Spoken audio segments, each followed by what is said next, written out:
শুরু করেছে, তারা প্রশাসনের চাপ প্রয়োগ করা শুরু করেছে।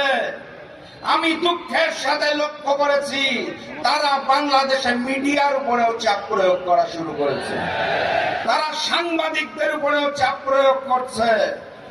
এইভাবে করেই স্বৈরতন্ত্র গড়ে তুলেছিল এক সময়কার ফ্যাসিস্ট শেখ হাসিনা। বাংলাদেশে টিকতে পারে নাই। বেশি লাফালাফি করো না, মামুর বাসা দিল্লি যেয়ে পড়বা। সেই ঘটনাই সত্য হয়েছে। সেই ঘটনা থেকে আমি নতুন জালেমদের শিক্ষা নেওয়ার অনুরোধ করব। নতুবা আপনাদের বললাম দিল্লিও নাই, পিন্ডিও নাই, আপনাদের যে পড়তে হবে ওই বঙ্গোপসাগরে। আর ওই যে নতুন করে যিনি ইমাম হয়েছেন, জাতীয় ইমাম, ভাষণের মধ্যে কথায় কথায় বলেন দিল্লি নয়, পিন্ডি নয়, সবার আগে নাকি বাংলাদেশ। উনি যতবার বলে সবার আগে বাংলাদেশ, জনগণ কানে শুনে সবার আগে নাকি লন্ডন। এটাই আমাদের ঐক্যবদ্ধ বাংলাদেশের সৌন্দর্য। আমরা 300 আসন নিয়ে মারামারি কামড়াকামড়ি করি নাই।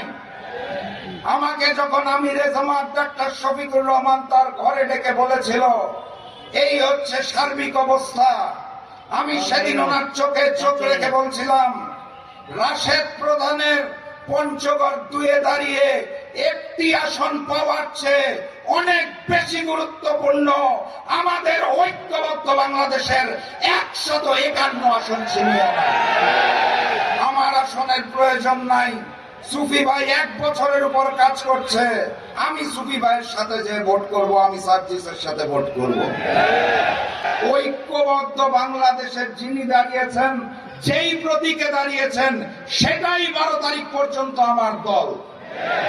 আমি পঞ্চগড় 1-এ দাঁড়িয়ে এনসিপির একজন কর্মী। আমি পঞ্চগড় 2-এ প্রবেশ করা মাত্র রাশেদ প্রধান জামাতের একজন সাধারণ কর্মী, কোন নেতা নয়।